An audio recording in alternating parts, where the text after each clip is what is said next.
Ok, donc maintenant qu'on a défini cette fonction exponentielle sous forme de série entière et qu'on a déduit donc ces hypothèses de régularité, donc d'infinie dérivabilité, et que l'exponentielle vérifie cette équation différentielle, on va pouvoir en déduire que pour tout z et w appartenant à c, on a exponentielle z exponentielle w qui vaut exponentielle de z plus w, et en déduire éventuellement qu'exponentielle de z exponentielle moins z vaut 1. Donc en fait, ça représente bien l'idée de l'exponentielle qui serait sous la forme d'une puissance. Z plus W. Donc, montrons-le. On a exponentielle Z plus W qui vaut somme pour k allant de 0 à plus infini de Z plus W puissance k sur k factoriel, ce qui vaut la somme pour k allant de 0 à plus l'infini. Bon, bah là je veux mettre en avant un exponentiel z exponentiel w, c'est-à-dire une somme de zk sur k factoriel et une somme de wk sur k factoriel. Donc une idée naturelle serait de faire apparaître des z puissance k, des w puissance k. Donc je développe. Donc j'obtiens la somme pour, mettons j, allant de 0 à k de... Le binôme de Newton nous dit que c'est j parmi k, facteur de z puissance j, z, w puissance k moins j. Ce qui vaut la somme pour donc k allant de 0 à plus l'infini, somme pour j allant de 0 à k. Regardons le j parmi k, il vaut k factoriel sur j factoriel k moins j factoriel. Là j'ai un k factoriel, là j'ai un k factoriel, donc il faut simplifier.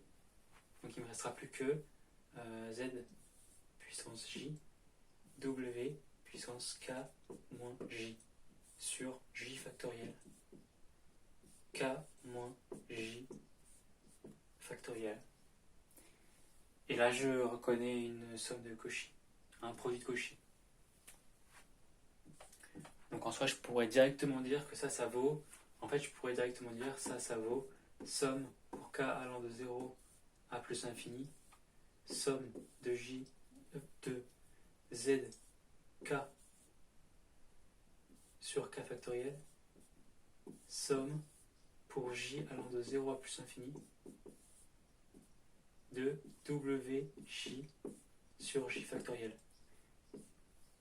Mais cette étape est peut-être un peu délicate pour certains, donc je vais la détailler.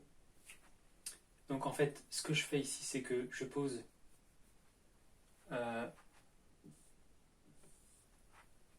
L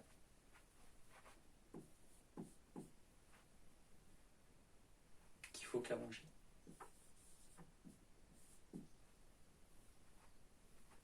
J'aurai la somme de k allant de 0 à plus l'infini. Non, attendez. Non, ce qu'on fait, c'est que d'abord, on applique Fubini. Donc ça fait la somme de j allant de 0 à plus l'infini de zj sur j factoriel fois la somme. Donc j'ai un rayon de convergence, c'est infini, donc je peux appliquer sur Fubini, fois la somme de k allant de j à plus l'infini de w k moins j sur k moins j factoriel. Maintenant, je peux poser L égale K moins J. Et j'obtiens, je vais passer ça.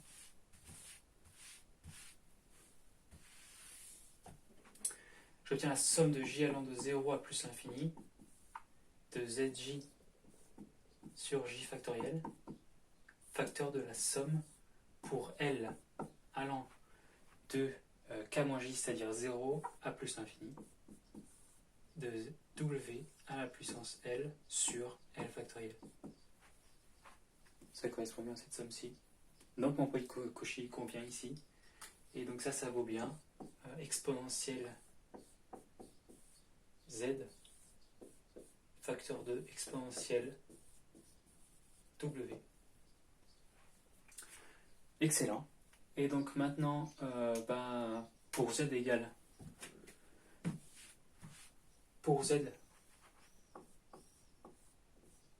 pour W égale moins Z, on obtient exponentielle de Z exponentielle moins Z égale exponentielle Z moins Z, c'est-à-dire 0. D'après la propriété précédente, ça vaut 1. Donc, on a la deuxième formule. Et maintenant, le corollaire. Donc ça serait petit 1, petit 2 et petit 3, le corollaire. Pour tout x appartenant à R, exponentielle x est strictement positif. Regardons déjà pour x égale 0, exponentielle x, ça vaut exponentielle 0, comme on va le voir, ça vaut 1, donc c'est strictement positif. Si x est strictement positif, j'ai exponentielle x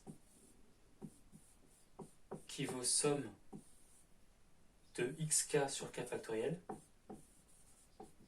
pour k allant de 0 à plus infini. Ça, c'est une série à termes positifs. Et le premier terme vaut 1. Voilà. 1 plus somme de k allant de 1 à plus infini de xk sur k factoriel. Donc c'est strictement positif. Parce que ce terme-là est positif. Ok. Donc en fait, j'ai montré que si x était strictement positif, on avait exponentielle x strictement plus grand que 1 en fait. Enfin, strictement plus grand que 1. Voilà, donc en fait, voilà. X positif implique exponentielle x supérieur ou égal à 1.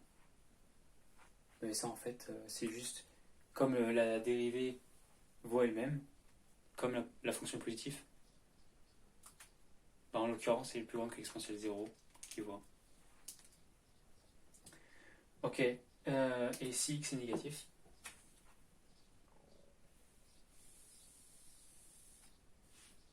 enfin, voilà, donc là, exponentielle x,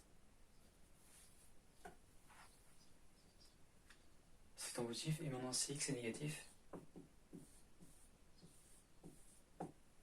on a exponentielle moins x, exponentielle x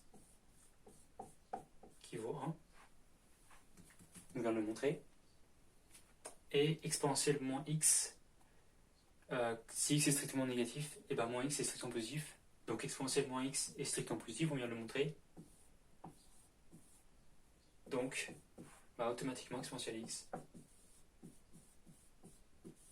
est strictement positif. Si t est inférieur ou égal à 0, on ne pourrait pas avoir un produit qui vaut 1.